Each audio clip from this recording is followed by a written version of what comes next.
हरिओम प्रिय दर्शकों, यदि आपकी वृश्चिक राशि या वृश्चिक लग्न है तो ये वीडियो आपके लिए है।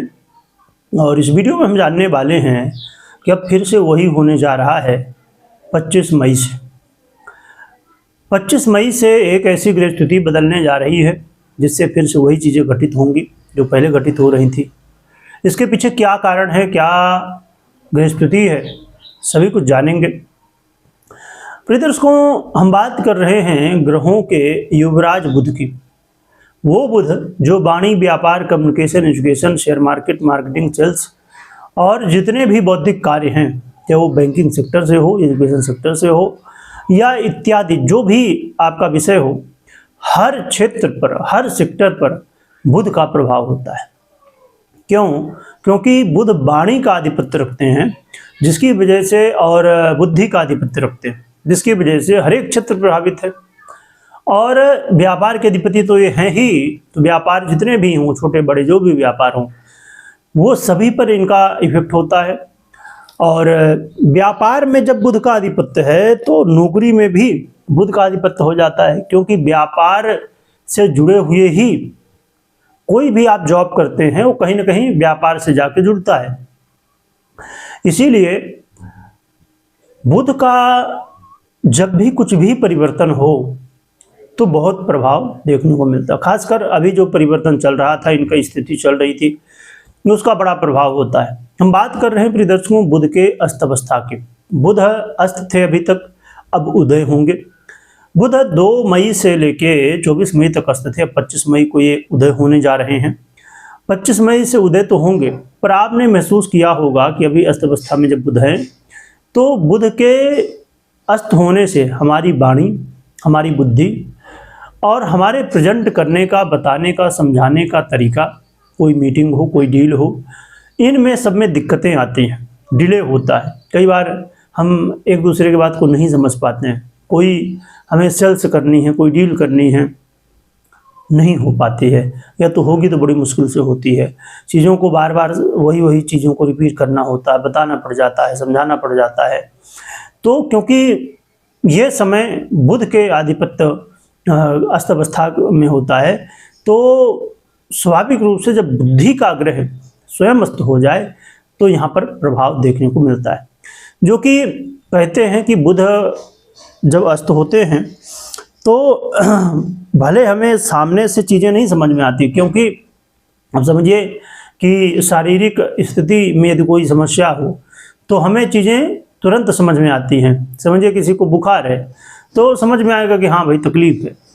पर यदि बुद्धि के लेवल में चीज़ें चेंज होती हैं थोड़ा सा, तो वो चीज़ें उतना जल्दी समझ में ही नहीं आती, बाद में समझ में आती जब चीज़ें घटित हो जाती हैं। तो इसीलिए अब जब बुध उदय होने जा रहे हैं तो ये बहुत अच्छी बात है। और एक चीज़ यहाँ पर और भी समझिए कि बुध वर्तमान में वृषभ राशि के अंतर्गत गोचर कर रहे हैं और शुक्र के साथ परिवर्तन राजयोग पर है। ये बहुत महत्वपूर्ण परिवर्तन योग है। और आप खुद समझिए इसको, मैं यदि ज़्यादा डिटेल में नहीं, शॉर्ट में बताना चाहूँ आपको, तो इसका मतलब ये है कि स्वयं लक्ष्मी नारायण भगवान की कृपा का ये योग आप समझ सकते हैं। तो बहुत महत्वपूर्ण है। अब ये हम जान लेते हैं कि ऐसे महत्वपूर्ण स्थिति का प्रभाव जो है तो हमें क्या मिलने जा रहा है और क्या उपाय इत्यादि भी करने हैं, सभी कुछ जानेंगे। अच्छा बुरा जो भी है सब कुछ समझेंगे। प्रिय दर्शकों, बुध का ये उदय काल आपके जीवन में, यदि आप व्यापार से जुड़े हैं तो व्यापारियों के लिए ये व्यापार में वृद्धि की स्थिति, धन लाभ की स्थिति देगा। अचानक आपको ग्रोथ व्यापार में देखने को मिलेगी, अचानक बदलाव देखने को मिलेगा। यहाँ पर एक चीज़ ये जरूर ध्यान रखना है कि बहुत अच्छी बात है कि व्यापार में वृद्धि होगी, अचानक धन लाभ होगा, अचानक व्यापार बढ़ सकता है।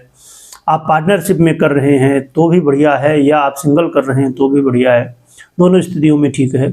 परंतु यहाँ पर कई बार आपको हो सकता है कि गलतियाँ, आपको ऐसा लगे कि हाँ आपसे गलतियाँ हो जा रही हैं, क्योंकि अचानक यहाँ पर लाभ की संभावनाएं, अचानक बदलाव की संभावनाएं, और कई बार हम उन पॉइंटों को, कहा जाए यदि मौके को नहीं समझ पाते समय से, तो फिर यहाँ पर नुकसान भी हो जाता है। इसीलिए गहराई से ध्यान रखना होगा, समझना होगा कि हाँ, जब भी अवसर हमें प्राप्त हो उसका सही ढंग से बेनिफिट लेना है आपको। यात्रा इत्यादि में जरा थोड़ा सा सतर्कता बरतिए। मैरिज लाइफ के लिए अच्छा है, परंतु उनके लिए अच्छा रहेगा जो पूरी तरह से मैरिज लाइफ में कहा जाए कि 100% समर्पित हैं। ऐसा नहीं कि एक घर वाली और एक बाहर वाली। तो यदि भावनाएं ठीक नहीं हैं, आप मैरिज लाइफ में पूरी तरह से समर्पित नहीं हैं और आपका मन स्थिर नहीं है, भटकता है, तो समझिए कि फिर ये मुश्किल खड़ी कर सकता है समय, और आपको जहां कुछ अच्छे रिजल्ट मिलने थे वहां पर दिक्कतें आ सकती हैं। तो भैया जो लोग है ना, जो भी हों, तो महिला पुरुष जो भी हों, इसमें देखिए शब्दों का प्रयोग जो होता है वो सबके लिए है, चाहे महिला हो चाहे पुरुष हो। तो आप लोग को और हमेशा ही सही रास्ते में चलने का प्रयास जरूर हमें करना चाहिए।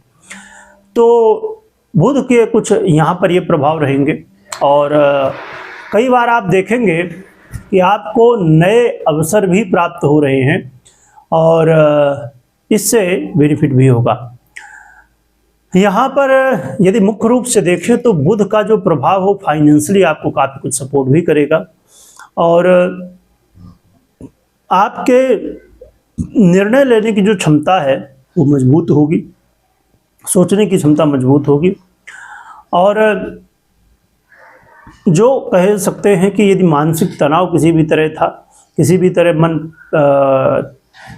इस तरह की बातों में जो कि उलझनें पैदा कर रही हैं, इनमें फंसा हुआ था, तो ऐसी स्थितियों से आप बाहर निकल पाएंगे। तो बहुत ही अच्छी बात है, क्योंकि देखिए कहते हैं ना कि मन के हारे हार है, मन के जीते जीत। तो आपका मन यदि हारा हुआ था तो मन जीतेगा, यानी मन स्थिर होगा, मन अच्छे निर्णय लेगा, और जब मन अच्छा हो तो फिर तन भी अच्छा और फिर धन भी अच्छा हो जाता है। तो बहुत ही अच्छी बात है कि यहाँ पर बुध के जो परिवर्तन उदय काल का प्रभाव है वो काफ़ी अच्छा है आपके लिए, और कुछ सावधानियाँ हमने भी समझी, उन्हें भी ध्यान रखना है। एक बात मैं यहाँ पर बता दूँ कि बहुत सारे लोग ऐसे काम करते हैं जो कि लीगली नहीं होते, और कहीं ना कहीं उसमें कह सकते हैं कि लोग झोल झाल कर देते हैं, या कहा जाए कि सही तरीका नहीं होता है, जो कि जो व्यक्ति जैसा काम कर रहा है उसके लिए लगता है कि हाँ भाई वो सही तरीका है, पर वास्तविकता में वो सही तरीका नहीं है। तो ऐसे लोगों के लिए कई बार यहाँ पर अचानक तो बेनिफिट हो जाएगा, या तो अचानक बड़ा नुकसान हो जाएगा। डिपेंड करता है आपकी कुंडली इत्यादि और भी परिस्थितियों के अनुसार। तो यहाँ पर थोड़ा सा ध्यान रखना है। यदि आपका तरीका कुछ थोड़ा सा डिफरेंट है, डिफरेंट का मतलब गलत है, डिफरेंट तो हो सकता है, उसमें ज़रूरी नहीं कि गलत ही हो, पर यदि तरीका गलत है तो फिर यहाँ पर मुश्किलें खड़ी होंगी। तो कह सकते हैं कि वृश्चिक वालों के लिए ये समय थोड़ा सा मिला जुला है, बेनिफिट तो देने वाला समय है, बस डिपेंड करता है कि आप बेनिफिट ले पाएंगे या नहीं ले पाएंगे। अब हम जान लेते हैं उपाय, पर उससे पहले मैं बता दूं कि आपको कभी भी कोई भी निर्णय लेना हो तो पर्सनल कुंडली देखने के बाद, विश्लेषण करने के बाद ही लेना चाहिए, क्योंकि 50% से 70% जो प्रभाव है आपकी पर्सनल कुंडली देती है, और फिर बाकी ये गोचर कुंडली। तो गोचर कुंडली को तो हमने समझा, पर्सनल कुंडली को जरूर देखना चाहिए आपको अपनी, क्योंकि देखिए हर व्यक्ति की अपनी अलग कुंडली है, अलग ग्रहस्थितियाँ हैं, अलग प्रभाव है। वही ग्रह किसी व्यक्ति को उसी स्थिति में जब हम ऊपर से देखते हैं तो लगता है कि अब समझिए जैसे हम बुध की हमने बात की कि बुध वृषभ राशि के अंतर्गत गोचर कर रहे हैं, तो यही बुध किसी को बहुत अच्छे प्रभाव दे रहे हैं, तो यही बुध किसी को बड़े बुरे प्रभाव दे रहे हैं। और कौन सी राशि? एक ही राशि को, यानी कि वृश्चिक राशि ही है, परंतु प्रभाव अलग होते हैं, क्योंकि देखिए बहुत सारी स्थितियां होती हैं, उसके अनुसार डिपेंड होता है कि क्या प्रभाव मिलेगा। इसीलिए इस बात का जरूर ध्यान रखना चाहिए। उपाय देखिए बहुत ही सरल है। उपाय में आप गौ माता को सेवा करिए, गौ माता को चारा खिलाइए, और 4 मुखी रुद्राक्ष धारण कर सकते हैं। बहुत ही सरलता से आप कर सकते हैं इन उपायों को। और एक बात मैं यहाँ पर आपको बता दूँ कि कई बार हम सोचते हैं कि चलो हम ये उपाय कर लेते हैं, वो उपाय कर लेते हैं, यानी कि नए नए उपाय हमें चाहिए। एक बात आप समझ लीजिए, जैसे मैंने कहा कि गौ माता की सेवा करिए, गौ माता को चारा खिलाइए। संभवतः ये उपाय आपने हजारों बार सुना होगा और हो सकता है आपने किया भी हो, और आपको लगता हो कि अरे हमने तो किया पर कुछ हुआ नहीं। ये बहुत बड़ी गलतफहमी है कि हम नए नए उपाय जो ढूंढते हैं और जो वास्तविकता में उपाय हैं उन्हें करने के बाद हमें कई बार ऐसा लगता है, क्योंकि देखिए कोई भी उपाय कोई जादू नहीं है कि आपने किया तुरंत यहाँ पर जादू हो जाए लगी। और मैं ज़्यादा इसमें नहीं बताऊंगा क्योंकि बहुत बता के बहुत बड़ी वीडियो हो जाएगी। गौ माता सर्वदेवमयी मानी गई है। गौ माता की आराधना करने से आप सभी देवी देवताओं की आराधना कर लेते हैं। सोचिए कितना सरल तरीका है, और कह सकते हैं कि जो चीज़ें थोड़ा सा असंभव भी हम कह सकते हैं, इसे मुश्किल भी कह सकते हैं, कि सभी देवी देवताओं की आराधना करना थोड़ा सा मुश्किल हो ही जाता है, कई बार कुछ लोगों के लिए संभव भी हो जाता है, परंतु गौ माता की ही मात्र सेवा करने से आप सभी देवी देवताओं की आराधना कर सकते हैं। सोचिए सरल कितना है कि बस गौ माता की सेवा करना, और उन्हीं की सेवा से सबकी सेवा। इसीलिए सनातन संस्कृति में जो नियम बनाए गए थे, हम उनका यदि पालन करें ना, तो वो ऐसे नियम हैं जो कि जीवन में बहुत कुछ ऑटोमेटिक होता रहता है। पहले की स्थिति आप देखिए, लोगों का क्या नियम था कि लोग भोजन करते थे, पर भोजन करने से पहले गौ माता के लिए रोटी निकालते थे, कौवे के लिए, कुत्ते के लिए, और वैसे बहुत सारे नियम जो कि हमें। अब आप ज़रा सोचिए, मैं यहाँ पर थोड़ा सा और बता दूँ इसमें कि गौ माता को मैंने अभी बताया सर्वदेवमयी मानी गई हैं। कुत्ते को लोग अब रोटी खिलाते हैं कब? जब राहु खराब हुआ, जब शनि खराब हुआ, या और कई भी उपाय।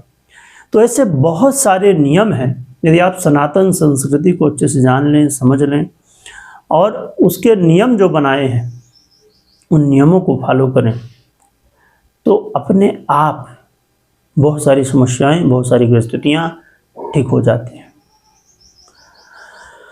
तो इसीलिए आप नए नए उपाय के चक्कर में नहीं, सरलता से जो उपाय होते हैं और भगवान की सेवा, अक्सर आप देखते होंगे मैं भगवान की सेवा ही बताता हूँ, क्योंकि भगवान ही चाहें तो कुछ बदलाव कर सकते हैं और कोई नहीं। और दूसरा कोई यदि है वो हम खुद हैं, हमारे कर्म हैं। तो इसीलिए इस बात को समझना चाहिए। वीडियो देखने के लिए बहुत बहुत धन्यवाद।